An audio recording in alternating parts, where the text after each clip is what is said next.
जब शिकारी दौड़ा तो तेंदुए ने बिना किसी हिचकिचाहट के अपना शिकार छोड़ दिया। इस जंगल में शिकार करना जरूरी है, लेकिन उसे बचाकर रखना उससे भी ज्यादा जरूरी है। शिकारी को आसानी से तैयार खाना मिल गया। यह खुद शिकार करने से कहीं ज्यादा आसान होता है। तेंदुआ शिकार करते समय बहुत ऊर्जा खर्च करता है, इसलिए दोबारा शिकार शुरू करने से पहले उसे कई घंटे आराम करना पड़ता है। जंगल में सिर्फ तेंदुए ही नहीं होते। बड़े नर तेंदुए आमतौर पर अकेले रहते हैं, लेकिन कभी कभी साथ भी दिखाई देते हैं। तेंदुए बड़े शिकारी जानवरों में अपेक्षाकृत कमजोर माने जाते हैं, इसलिए उन्हें जिंदा रहने के लिए चालाकी दिखानी पड़ती है। यहाँ 5 नर तेंदुओं का एक अनोखा समूह है जो 3 अलग अलग परिवारों से आते हैं। ऐसे समूह बहुत कम देखने को मिलते हैं। ग्रुप की ताकत से वे बड़े शिकार को पकड़ सकते हैं और उनका सफलता दर भी काफी ज्यादा होता है। जब वे किसी शिकार पर निशाना साध लेते हैं तो उसका बचना लगभग नामुमकिन हो जाता है। इस समय पांचों धीरे धीरे अपने शिकार की ओर बढ़ रहे हैं। खतरे को भांपकर शिकार सतर्क हो जाता है।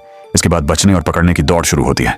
तेंदुआ तेज रफ्तार से भागता है, लेकिन आखिरकार पकड़ा जाता है। शारीरिक ताकत के अंतर के कारण अकेले उसे काबू करना मुश्किल होता है, लेकिन बाकी सदस्य तुरंत मदद के लिए पहुंच जाते हैं। आखिर में पांचों की मिलकर की गई कोशिश से शिकार जमीन पर गिर जाता है। इससे साफ है कि शिकार सफल रहा। इस बार उन्हें कोई बड़ी परेशानी नहीं हुई, इसलिए सबने पेट भरकर खाया। हालांकि इस गठबंधन ने पांचों भाइयों के लिए जिंदा रहना आसान बना दिया, लेकिन इसके अपने जोखिम भी हैं। एक दिन जब वे अपने इलाके में गश्त कर रहे थे तो उन्हें एक मादा तेंदुए की गंध मिली और वे उत्साहित हो गए। वे जानते थे कि इसका क्या मतलब है, इसलिए गंध का पीछा करते हुए उसे ढूंढते रहे। काफी देर बाद उन्हें वह मिल गई। पांचों ने उसे घेर लिया, जिससे वह डर गई। उसने शायद कभी एक साथ इतने नर तेंदुए नहीं देखे थे। इसके बाद आपस में मुकाबला शुरू हो गया। हर कोई उसके करीब आना चाहता था, भले ही यह मौका थोड़े समय के लिए ही क्यों ना हो। तभी आसपास के शोर से एक अफ्रीकी भैंस भड़क गई। उसके दबाव के चलते पांचों भाइयों के बीच की लड़ाई रुक गई। शायद अगली बार किस्मत उनका साथ दे।